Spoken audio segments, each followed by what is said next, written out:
It wasn't just loud. It sounded like begging. Caleb killed the engine.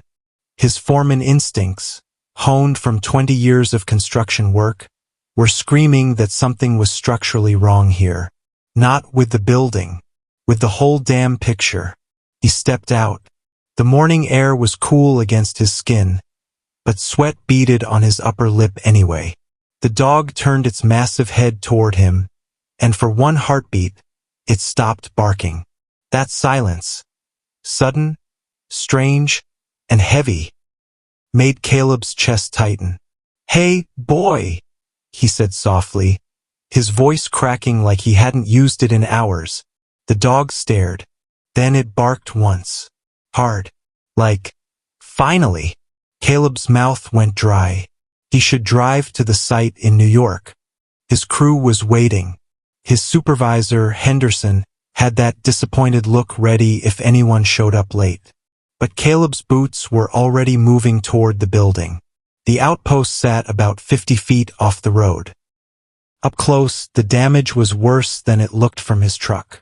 The walls were brown and cracked, with chunks of stucco missing like bite marks. Weeds grew around it in thick tangles. A corner of the building had sunk into the marshy ground, tired and forgotten. Caleb had heard stories. Old-timers said it used to be a security checkpoint for some long-dead industrial project. People claimed they saw lights at night, heard sounds like chains dragging. Standard ghost stories to keep kids away. But Caleb dealt in concrete and steel, not fairy tales. The dog barked again, and the sound pulled him forward like a rope. His steel-toed boots crunched on broken glass and dead leaves. The smell hit him, dust, decay, and something else. Something sour that made his stomach turn. "Why are you raising hell like this?" he muttered. The dog didn't answer. It just kept barking at the building, its entire body pointing like an arrow at the front door. Caleb's eyes swept the structure. The small windows were boarded tight with plywood that had warped with age. The doorway had a door, but it looked swollen from moisture, painted gray and scarred with graffiti. He was about to turn back to his truck when he heard it. Not barking, not wind, not birds.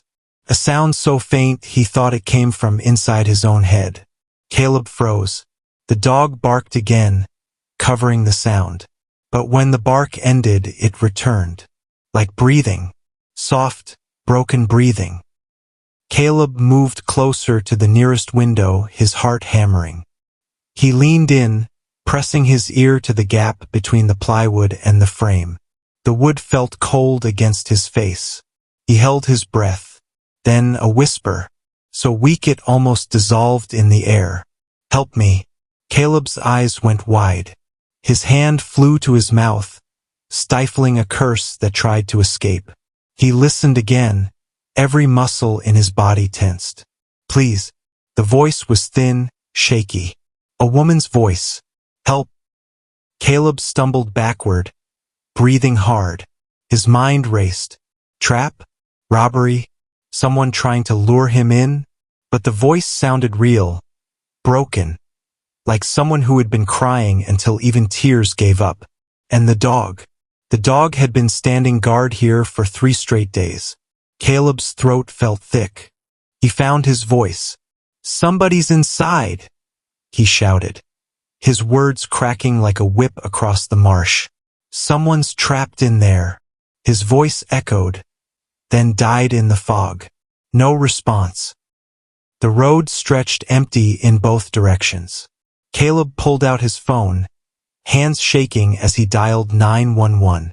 As he waited for the call to connect, he looked back at the dog. The German Shepherd had stopped barking. It sat perfectly still, watching him with intelligent eyes that seemed to say, "Now you know. Now do something." The phone crackled to life. 911, "What's your emergency?" "This is Caleb Voss," he said, surprised by how steady his voice sounded. "I'm at the old outpost on Marsh Road, about 2 miles east of Route 9. There's someone trapped inside. A woman. I can hear her calling for help." "Sir, Are you sure about the location? That building has been abandoned for. I'm sure. Caleb cut her off. Send units now, and bring tools to breach that door. He ended the call and stared at the building. The fog was lifting slightly, revealing more of the structure's decay. But somewhere inside that rotting shell, someone was alive. Someone had been calling for help while the world drove past with their windows up. Caleb walked to the door and pressed his shoulder against it. Locked tight, swollen from years of moisture. He'd need more than muscle to get through. The dog padded over and sat beside him, no longer agitated. Just waiting. You've been trying to tell everyone, haven't you? Caleb said quietly. The dog's ears twitched. Sirens wailed in the distance, growing louder. But Caleb's mind was already working, his foreman training kicking in. Structure, weak points, entry methods. This wasn't just a rescue anymore. This was the beginning of something bigger. Something that would pull him out of the fog he'd been living in since Sarah died. The dog looked up at him, and for a moment, Caleb could swear he saw understanding in those dark eyes. Now you're listening, they seemed to say. Now the real work begins. As the first police car rounded the bend, Caleb Voss realized his morning routine had just ended forever. Whatever was inside that building, whatever had put it there, was about to change everything. Subscribe to see how this unfolds and comment where you're watching from. I will love to say hello to you just to know how far our story is going. The sirens cut through the marsh air like broken glass. 3 patrol cars and an ambulance formed a semicircle around the outpost, their red and blue lights painting the fog in violent colors. Caleb stood beside his truck, watching paramedics unload equipment while officers secured the perimeter. Detective Ray Kowalski approached, notebook in hand. Mid-50s, gray at the temples, with the tired look of a man who'd seen too much. You're the one who called it in? Caleb Voss. I heard a woman's voice through that window. Caleb pointed to the boarded opening. She's been calling for help. Kowalski studied the building with skeptical eyes. This place has been empty for 12 years. You sure about what you heard? Before Caleb could answer, his phone buzzed. Henderson's name flashed on the screen. His supervisor's voice crackled through. Voss, where the hell are you? The crew's been standing around for an hour. Caleb looked at the outpost, then at the German shepherd still sitting guard. Some things mattered more than schedule. Family emergency, Henderson. I'll be late. Late? You better have a damn good reason or... Caleb ended the call. Henderson's disappointed bell would have to ring without him today. Officer Martinez jogged over. Detective, we tried the door. It's swollen shut. Probably hasn't moved in years. Kowalski nodded. Bring the ram. Wait. Caleb stepped forward. I've been working construction for 20 years. That door frame is rotted. You ram it. The whole thing could collapse inward. He studied the structure with a foreman's eye. Look at the foundation. See how the northeast corner has settled? The building's compromised.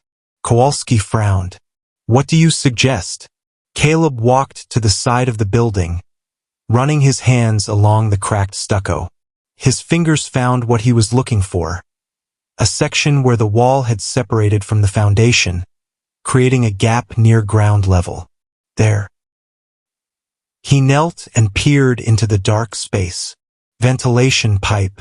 Probably connects to the basement level. The dog padded over and sat beside him, as if approving. Caleb pressed his ear to the pipe opening. The metal was cold, rusty at the edges. He held his breath and listened. First nothing. Then, faint but unmistakable, the rhythm of labored breathing. She's down there, he said, his voice tight. Basement level. She's alive but weak. Kowalski knelt beside him. After a moment, his expression changed. Jesus Christ. Martinez. Get the sledgehammer from the truck. I'll do it, Caleb said. I know where to hit without bringing the whole thing down. The sledgehammer felt familiar in his hands. 16 pounds of steel that had demolished more walls than he could count. But this wasn't demolition. This was precision. He positioned himself at the door, studying the frame. The wood was swollen with moisture, painted over so many times the layers had created a seal. But the hinges were the weak point. Old iron probably rusted through. Stand back, Caleb warned. The first swing hit just above the top hinge. The impact sent vibrations through his arms, and paint chips scattered like snow. The door groaned but held. The second swing was harder, focused on the same spot. The wood cracked, and the hinge bracket pulled loose from the frame. Come on, Caleb muttered, sweat beading despite the cool morning. The third swing connected with the door's center. Wood splintered. The swollen seal broke. And with a sound like a giant exhaling, the door swung inward. A wave of stale air poured out. Dust, decay, and something else that made Caleb's stomach clench. The smell of fear. Kowalski clicked on his flashlight and stepped into the doorway. The beam cut through darkness, revealing a small room with concrete walls and a metal staircase leading down. Hello, Kowalski called. Police. If someone's down there, we're here to help. A sound drifted up from below. Weak, desperate. Please. Caleb pushed past the detective, grabbing a flashlight from Martinez. His boots clanged on the metal steps as he descended. The basement was larger than the building above suggested, an underground space that stretched beyond the foundation. In the corner, illuminated by his flashlight beam, lay a young woman. She was bound with industrial zip ties, wrists and ankles secured so tightly the plastic had cut into her skin. A strip of duct tape covered her mouth, though it had worked loose on one side. Her clothes were torn, dirty. Her dark hair was matted with sweat and grime. But her eyes burned with fury and determination. Ma'am, you're safe now, Caleb said, kneeling beside her. His voice was gentler than he'd expected. I'm going to cut these restraints. Martinez handed down a knife. As Caleb sawed through the zip ties, the woman tried to speak through the loose tape. Easy, he said. Don't try to talk yet. When the restraints fell away, she pulled the tape from her mouth with shaking hands. Her voice was raw, barely a whisper. 3 days, she managed. Maybe 4. They said they'd be back. Kowalski descended the stairs. Who said they'd be back? She looked up at him, and Caleb saw intelligence in her gaze despite the trauma. Men in suits. Professional. They kept asking about my father's shipping routes. Paramedics clattered down the stairs with a stretcher. As they began their assessment, the woman grabbed Caleb's wrist. Thank you, she said. Her grip was surprisingly strong. I heard the dog barking. I knew someone would listen eventually. What's your name? Caleb asked. Tess Brennan. 20 minutes later, the ambulance pulled away with Tess inside, headed for the trauma center in Maryland. Caleb stood beside his truck, watching the emergency lights disappear into the distance. The German Shepherd had finally moved from its post, following the ambulance partway down the road before returning to sit near Caleb's feet. You did good, boy, Caleb said, reaching down to scratch behind the dog's ears. A collar was buried in the thick fur, but no tags. Detective Kowalski approached, closing his notebook. She's lucky you stopped. Another day or 2. He shook his head. We'll need a full statement, but it can wait until she's stable. Caleb nodded, but his attention was drawn to something else. Fresh tire tracks in the soft earth behind the building. Multiple vehicles, recent enough that the morning dew hadn't settled in them yet. Detective, he called, pointing. Someone's been here recently. Kowalski followed his gaze, then knelt to examine the tracks. These are new, maybe hours old. A chill ran down Caleb's spine. He walked around the building's perimeter, his construction-trained eye picking up details others might miss. Cigarette butts that weren't weathered. Footprints in the mud that showed clear tread patterns. And there, pressed into the soft ground near a cluster of birch trees, a perfect boot print.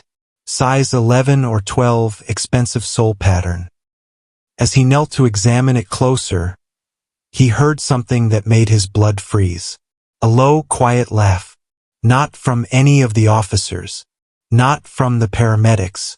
From somewhere in the fog beyond the tree line. Caleb straightened slowly, his eyes scanning the marsh. The fog was thick enough to hide someone 30 feet away. Kowalski, he called softly. The detective looked over. Caleb pointed toward the sound, then held a finger to his lips. They listened. Nothing but whined through the reeds and the distant hum of traffic. But the feeling remained, the crawling certainty that they were being watched. Kowalski drew his weapon, gesturing for the other officers to spread out. They moved through the fog like ghosts, flashlights cutting pale beams through the gray. 5 minutes of searching revealed nothing. No footprints, no disturbed vegetation, no sign of human presence. But as they regrouped near the building, Caleb's phone rang. Mr. Voss? The voice was unfamiliar, professional. This is Dr. Patricia Chun at Mercy General. I'm calling about the woman you helped rescue. Is she okay? She's stable, but she's asking for you specifically. She says it's important. Caleb looked at the outpost, then at the German shepherd still sitting guard. Something told him this was just the beginning. I'll be right there. The drive to Maryland took 40 minutes through increasingly dense fog. Mercy General sat on a hill overlooking the Chesapeake, its windows glowing like a beacon through the gray. Tess was in a private room on the 3rd floor, for lines snaking from her arms. She looked better, cleaner, more alert, but her eyes held the same burning intensity. You came, she said as Caleb entered. How are you feeling? Like I got hit by a truck, but I'll live. She gestured to the chair beside her bed. Sit. We need to talk before my father gets here. Your father? Thomas Brennan. Brennan Logistics. He's flying in from Houston. Her expression darkened. When he finds out what happened, people are going to die. Caleb sat down. What kind of people? The kind who thought kidnapping a logistics heiress would give them leverage over shipping routes worth $2 billion a year. Tessa's voice was steady now, professional. They made one mistake. They assumed I was helpless. She reached for a glass of water, her movements careful but determined. My father has enemies. Corporate rivals who've been trying to muscle in on our government contracts for years. Military cargo, diplomatic pouches, sensitive materials. And you think one of them? I don't think. I know. She met his eyes. They kept me conscious for the interrogation. Asked specific questions about transport schedules, security protocols, client lists. This wasn't random. A knock at the door interrupted them. Dr. Chun entered with a man who commanded immediate attention. 6'2", silver hair, expensive suit, and eyes that could cut glass. Thomas Brennan looked like he could buy and sell small countries before breakfast. Daddy, Tess said softly. The transformation was instant. The corporate predator became just a father, rushing to embrace his daughter with tears in his eyes. I thought I'd lost you, he whispered. After a moment, Tess pulled back. Dad, this is Caleb Voss. He's the one who found me. Brennan turned to Caleb, his gaze appraising. Mr. Voss, I understand I owe you my daughter's life. Just did what anyone would do. No. Brennan's voice carried absolute certainty. Most people would have kept driving. You stopped. You listened. He extended his hand. How can I repay you? Caleb shook his head. Not necessary. Everything's necessary in my world. Brennan's expression hardened. Especially finding out who did this to my little girl. Tess spoke up. It was Killian. The name hit Brennan like a physical blow. His face went white, then red with rage. Marcus Killian, he said slowly.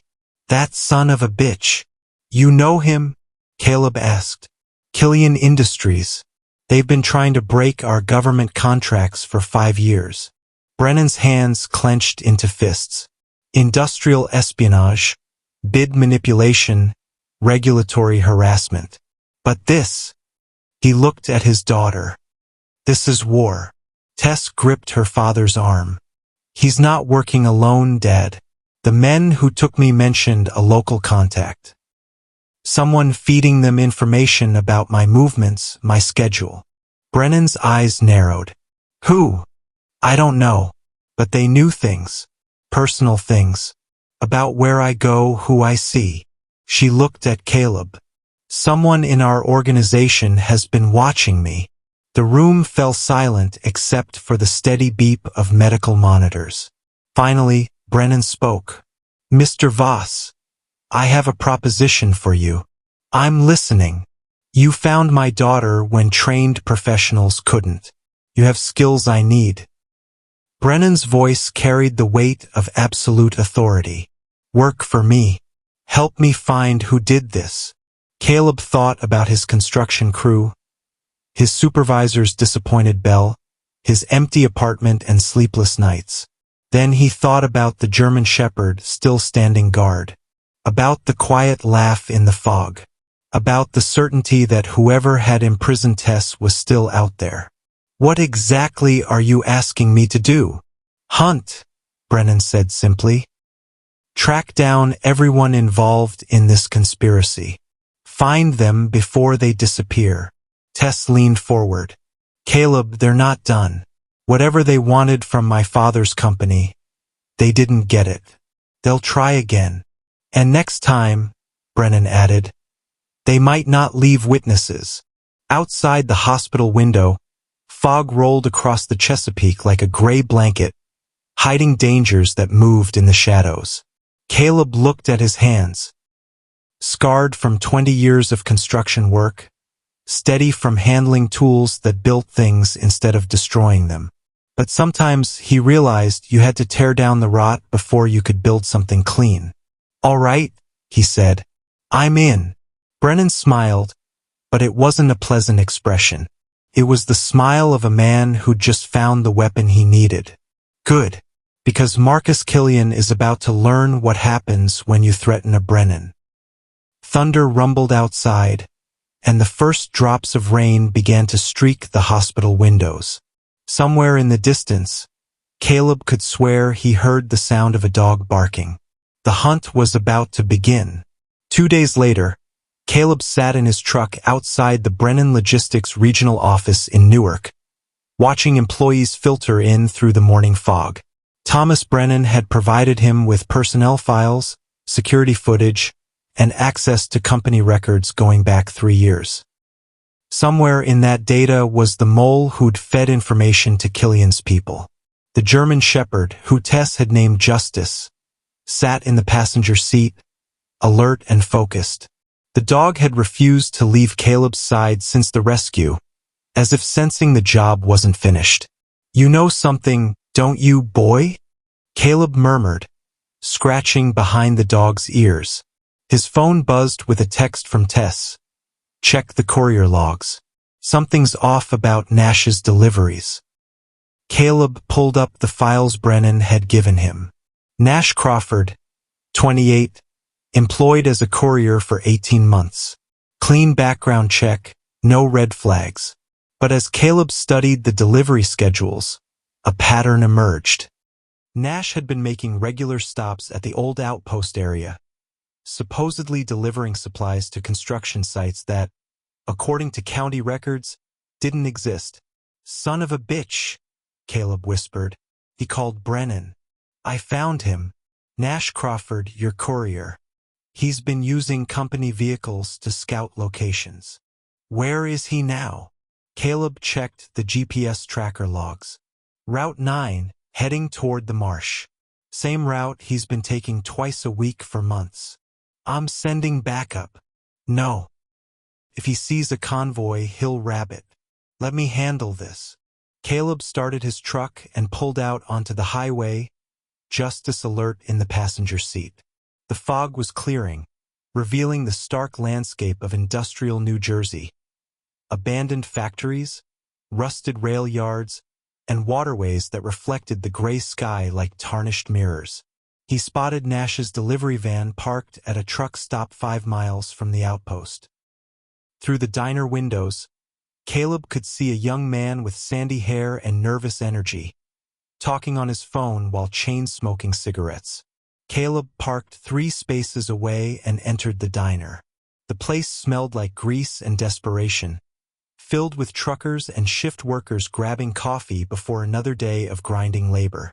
Nash looked up as Caleb approached, his face cycling through confusion, recognition, and then pure terror. "You're the guy," Nash stammered. "The one who found her." "That's right." Caleb slid into the booth across from him. "And you're the guy who helped put her there." Nash's hands shook as he stubbed out his cigarette. "I didn't know they were going to hurt anyone. They said it was just corporate intelligence, you know? Keeping track of shipments." "How much did they pay you?" "10 grand a month. Cash." Nash's voice cracked. "I got kids, man. Child support. My ex-wife's lawyer was bleeding me dry." Caleb felt a flicker of sympathy, quickly extinguished by the memory of Tess bound in that basement. "How long?"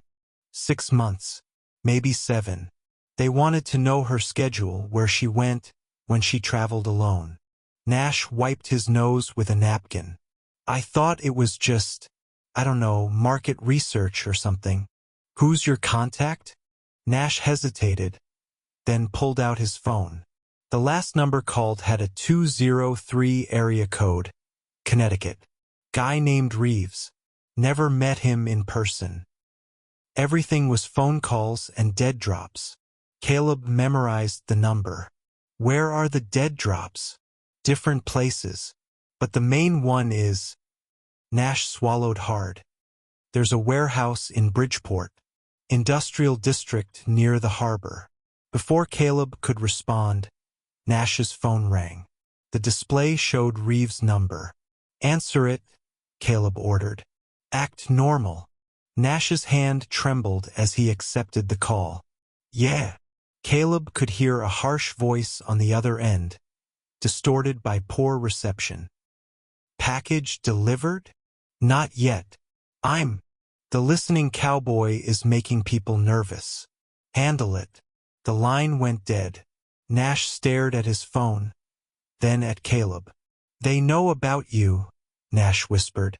"They know everything." Caleb's blood ran cold. He thought about his small apartment, his son who visited every other weekend, the quiet life he'd built after Sarah died. "I'm sorry," Nash said, and for a moment he sounded like he meant it. "I'm really sorry." Caleb left Nash in the diner and drove straight home, Justice panting nervously in the passenger seat.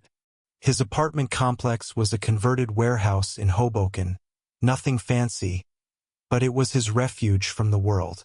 The building's lobby was dark. The elevator wasn't working.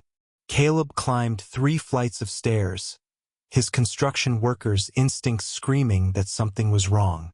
The hallway was too quiet, the fluorescent lights flickering in a pattern that set his teeth on edge. His apartment door was ajar. Justice growled low in his throat, the hair on his neck standing up. Caleb pushed the door open slowly. His living room had been tossed. Furniture overturned, drawers emptied, pictures smashed. But it wasn't random destruction. This was methodical, professional. On his kitchen table sat a manila envelope with his name written in block letters. Inside was a single photograph, Caleb at the hospital with Tess and her father. A red X had been drawn over his face. Below the photo, a note in the same block letters. Listening has consequences. As if on cue, the power went out. The apartment plunged into darkness, lit only by the gray daylight filtering through his windows. Caleb's phone buzzed with a text from an unknown number. Next time, keep driving. Shit. He grabbed a flashlight from his emergency kit and quickly threw clothes and essentials into a duffel bag. Whatever security his quiet life had provided was gone now.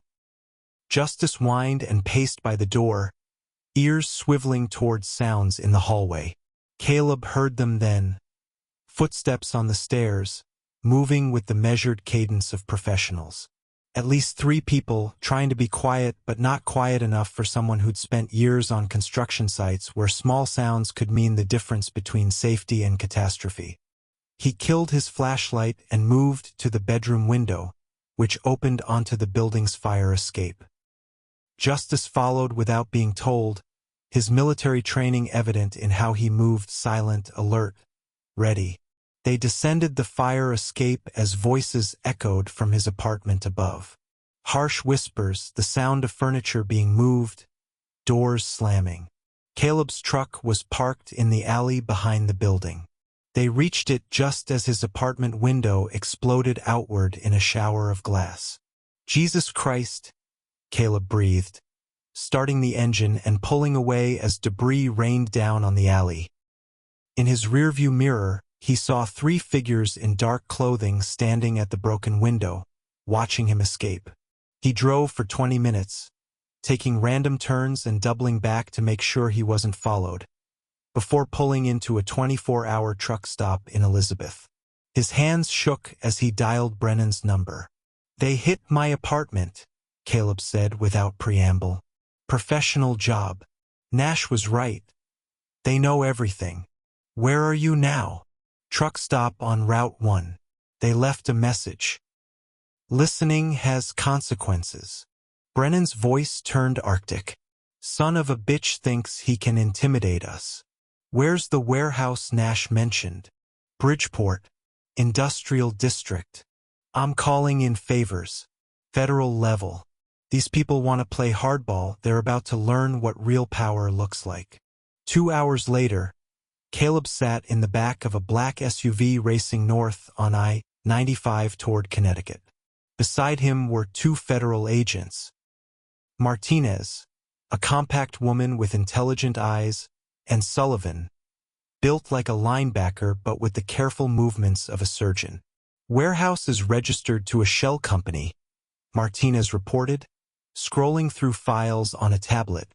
"But we traced the ownership through 6 layers of corporate bullshit. Guess who's at the top?" "Killian Industries," Caleb said. "Bingo. And get this, the warehouse has been pulling enough electricity to power a small office building. Either they're running a server farm or holding more people," Sullivan finished grimly. Justice sat alert in the cargo area, his attention fixed on the road ahead. The dog had refused to stay behind, and somehow Caleb had known they'd need him. Bridgeport's industrial district stretched along the harbor like a graveyard of American manufacturing. Empty factories, rusted cranes, and warehouses that housed the ghosts of better times.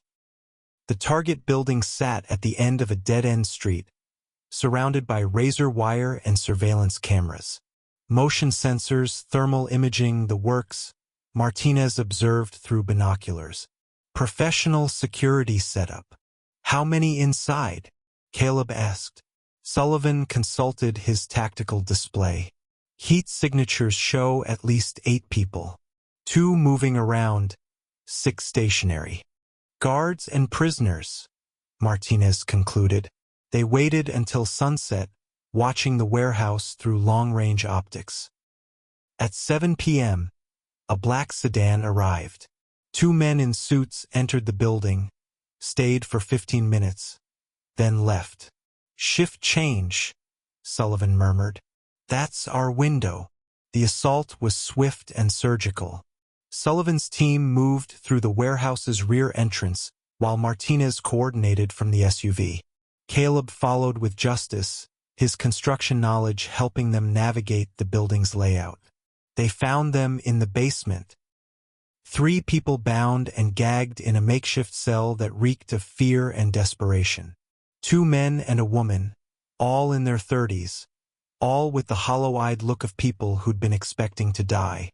Federal agents, Martinez announced as they cut the restraints. "You're safe now." The woman spoke first, her voice raw. "They kept asking about shipping manifests, government contracts. Said we knew too much." "Too much about what?" "Killian's been using Brennan's routes to move illegal cargo. Weapons, maybe drugs. When we started asking questions." She gestured at the cell. Justice suddenly tensed, a low growl building in his throat. His ears swiveled toward the stairs. "Company," Sullivan warned, his weapon ready. The first gunman came down the stairs firing wild, spraying bullets that sparked off concrete walls. Justice launched himself forward with a snarl that sounded like tearing metal, hitting the gunman's center mass and driving him backward into his partner. More shots echoed from upstairs. Sullivan's team was engaged. Caleb hustled the freed prisoners toward a service tunnel that connected to the neighboring building. "Go, go, go!" Behind them, Justice fought with controlled fury, not the random aggression of an angry animal, but the calculated violence of a trained warrior. He'd taken down both gunmen, but Caleb could see blood matting the dog's fur. "Justice!" Caleb called. The dog limped toward them, favoring his left rear leg. Blood dripped from a graze along his ribs. They emerged from the service tunnel as federal reinforcements surrounded the warehouse. Sirens wailed in the distance. Justice collapsed as they reached the street, his breathing labored but steady. "Get a vet," Caleb ordered, cradling the dog's massive head. "Now!" Martinez was already on her radio. "He'll be okay," she said. "Looks worse than it is." An hour later, as Justice was being treated by an emergency veterinarian, Sullivan approached with an update. "We got them all. 4 gunmen, 2 handlers, and enough evidence to bury Killian Industries for the next century." He grinned. "And guess what? Marcus Killian was trying to catch a flight to the Caymans when Port Authority picked him up." "It's over?" Caleb asked. "The immediate threat, yeah. But trials take time. Until then, Brennan's putting you and the dog in protective custody." 6 months later, Caleb stood on a hill overlooking the New Jersey marshes, watching demolition crews tear down the old outpost. The building collapsed inward with a controlled roar, sending up a cloud of dust that caught the morning light like gold. Thomas Brennan stood beside him, along with Tess, who'd made a full recovery and was now spearheading her father's expansion into government security consulting. "End of an era," Brennan observed. "Beginning of a new one," Caleb corrected. Justice sat at Caleb's feet, fully healed but bearing honorable scars. The dog wore a new collar now, black leather with a brass nameplate that read, "Justice Voss, Security Consultant." "The offer still stands," Brennan said. "Head of Corporate Security, Brennan Industries. Your own team, unlimited resources, and the chance to make sure this never happens to anyone else." Caleb had been thinking about the offer for weeks. His old life, the construction work, the routine, the quiet desperation, felt like something that had happened to someone else. The man who'd driven past problems with his windows up was gone, replaced by someone who listened, who acted, who refused to let evil hide in plain sight. "I accept," he said, "but I have conditions." "Name them." "Justice comes with me. Full partner, not a pet." "Done. And we don't just react to threats. We hunt them down before they can hurt anyone." Brennan's smile was sharp as a blade. "I was hoping you'd say that." As they walked back to their cars, Tess fell into step beside Caleb. "Thank you," she said quietly, "for everything. Just did what needed doing. No, you did what most people wouldn't. You stopped. You listened. You acted." She looked back at the settling dust where the outpost had stood. "The world needs more people like you." Caleb climbed into his new company vehicle, a black SUV equipped with communications gear, surveillance equipment, and a custom crate for justice. The dog settled into the passenger seat like he'd been riding shotgun his entire life. "Where to first, partner?" Caleb asked. Justice looked at him with intelligent eyes that seemed to say, "Wherever the hunt takes us." Caleb started the engine and pulled onto the highway, heading toward a future where the quiet life was a luxury he could no longer afford. There were more warehouses out there, more people who needed rescuing, more conspiracies hiding in the shadows. But now he had the tools, the team, and the determination to shine a light into every dark corner. The warning hadn't been in a human voice that morning 6 months ago. But the response would be purely human, relentless, professional, and utterly unforgiving. Justice barked once, sharp and purposeful, as they disappeared into traffic. The hunt continued. Subscribe to see how this unfolds and comment where you're watching from. I will love to say hello to you just to know how far our story is going.